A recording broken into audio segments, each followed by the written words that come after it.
Da li Vladimir Putin samo testira živce Europe ili se iza niza incidenata posljednjih nedelja krije mnogo ozbiljnija priprema? To pitanje više ne postavljaju samo vojni analitičari na marginama evropske bezbednosne debate. Sada ga javno postavlja čovjek koji je svojevremeno sedeo na samom vrhu američkog obavještajnog i vojnog aparata.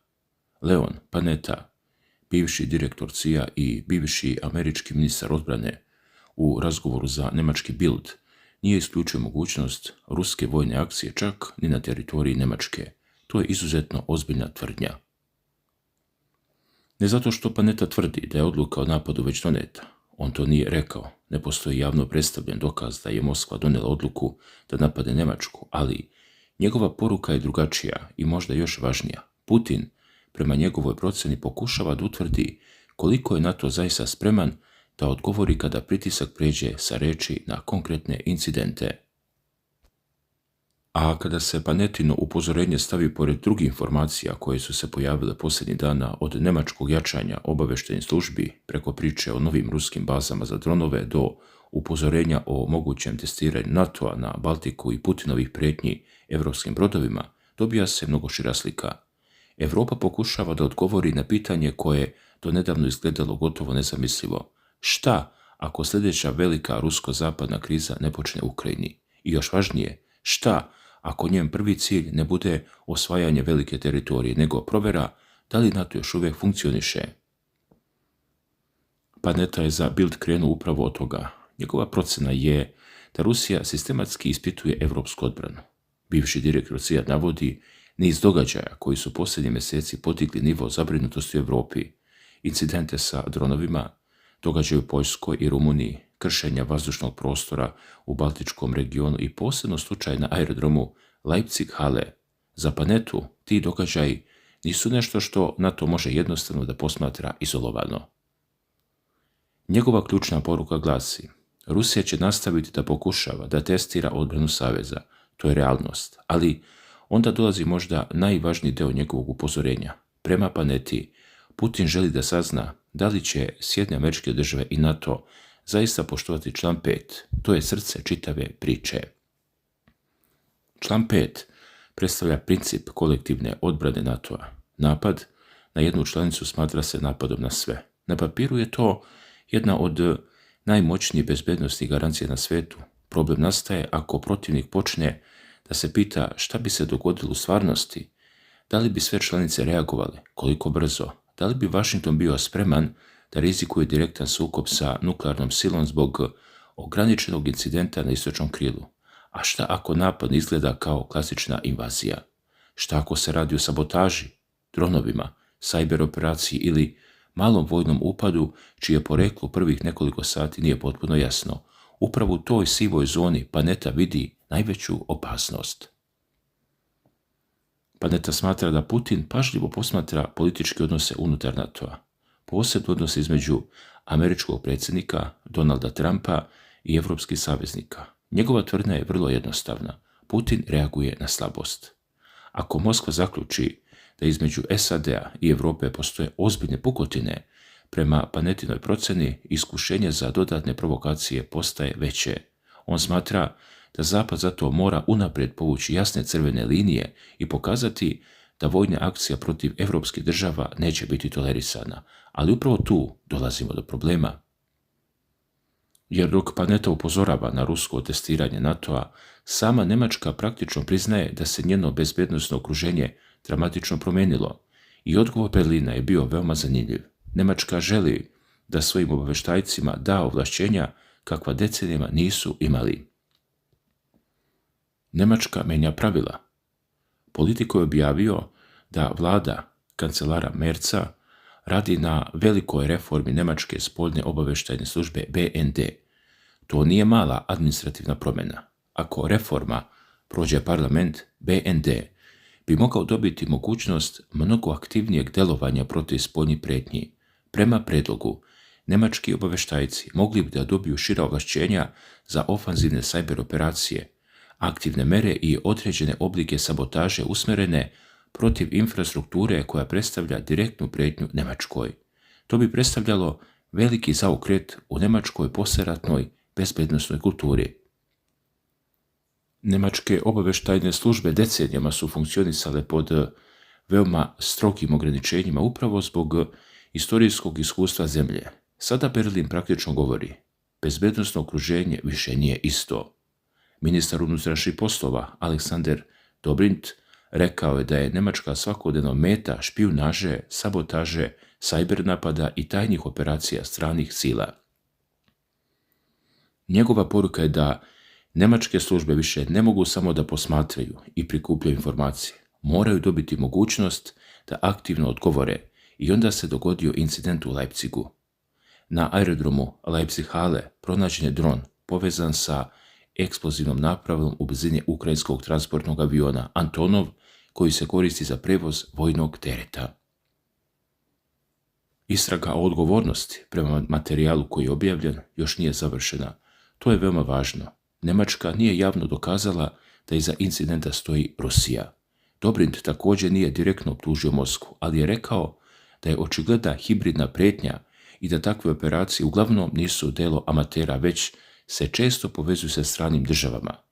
U njemačkom političkom prostoru incident je zato odmah dobio mnogo šire značenje. Ako se aerodromi, logistički centri, železnice, komunikacijne mreže i vojni transport nalaze pod mogućim pritiskom, onda granica između mira i sukoba postaje sve nejasnija. Nema tenkova koji prelaze granicu, nema objave rata, ali infrastruktura počinje da se posmatra kao potencijalno bojno polje. Upravo zbog toga reforma BND-a postaje toliko važna. Prema predlogu, njemačke službe mogle bi da odgovore merama koje bi išle od otkrivanja ljudi uključenih u operacije, preko metanja njihovih aktivnosti, pa sve do sabotaže opreme ili eksploziva pre nego što napad bude izveden. Uz to BND bi dobio šire mogućnosti korišćenja veštačke inteligencije, prepoznavanje lica i čuvanje podataka. Merzova vlada je istovremeno povećala budžet službe za oko 26% na približno 1,51 milijardu evra. To pokazuje da Berlin ne tretira ovu temu samo kao političku retoriku. Još jedna izjava iz Berlina možda je jednako važna kao priča o Rusiji. Nina Varken, koja učestvuje u reformi BND-a, otvoreno je rekla da se Njemačka previše oslanjala na svoje partnere u bezbednosnim pitanjima, drugim rečima, prvenstveno na Sjedinjene Američke Države. Njemačka je decenijama mogla da živi sa relativno ograničenim obavještajnim kapacitetima zato što je američka obavještajna mašinerija bila iza nje. Ali šta ako se politički odnos Vašingtona i Berlina promijeni? Šta ako američka administracija odluči da deo informacija više ne deli istim intenzitetom, ili ako Europa mora sama da reaguje tokom prvih sati neke velike krize? Berlin sada očigledno želi da smanji taj rizik. Zato ova priča nije samo o Putinu. Ona je i priča o evropskom strahu da američka bezbednosna garancija više ne može biti uzimana zdravo za gotovo. A onda stiže još jedno upozorenje. U britanskom Telegrafu pojavila se još dramatičnija analiza. Penzionisani pukovnik Hamish de Breton Gordon, nekadašnji komandant prvog kraljevskog tenkovskog puka, komentarisa upozorenja američkih obavještajnih struktura da bi Rusija mogla pokušati ograničenu akciju protiv NATO-a. Njegova teza je da Putin možda blefira, ali Europa sebi ne može dozvoliti da proverava taj blef tek kada se nešto dogodi. De Breton Gordon povezuje nekoliko elemenata: rat u Ukrajini, promjene ruskog položaja na Bliskom istoku, situacija na Crnom moru, Baltik, američku političku neizvesnost i nove ruske kapacitete za udare dronovima. Prema njegovoj proceni, ograničena akcija protiv NATO-a mogla bi imati političku, a ne samo vojnu svrhu. Cilj ne bi morao biti veliki rat. Cilj bi mogao biti da se NATO natera da pokaže svoje karte. Postavlja se pitanje, ali zašto bi Putin uopšte rizikovao? To je najvažniji kontraargument. Rusija je već duboko angažovana u Ukrajini. Direktan sukob sa NATO-om mogao bi imati katastrofalne posljedice. NATO posjeduje ogromne vojne, tehnološke i ekonomske resurse. Svaki direktan napad na članicu saveza nosio bi rizik eskalacije koju bi bila veoma teško kontrolisati. Zbog toga ne postoji osnova da se tvrdi da je ruski napad na Njemačku ili neku drugu NATO zemlju neizbježan. Ali analitičari koji upozoravaju na opasnost tvrde nešto drugo. Putin možda ne bi tražio totalni rat. mogao bi tražiti pukotinu, mjesto gdje bi rizik izgledao dovoljno mali, a politička nagrada dovoljno velika. U isto vrijeme Telegraf je izvestio o širenju ruske infrastrukture za lansiranje dronova dugog dometa duž zapadnog pravca. Analizirani su satelitski snimci i dokumentacija koja prema tom izvještavanju ukazuje na veliki broj novih lansirnih rampi.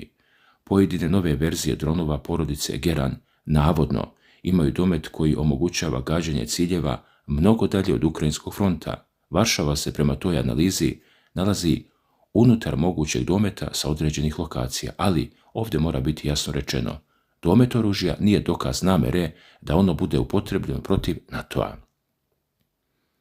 To što Rusija tehnički može da pogodi određeni cilj ne znači da je donijela političku odluku da to uradi.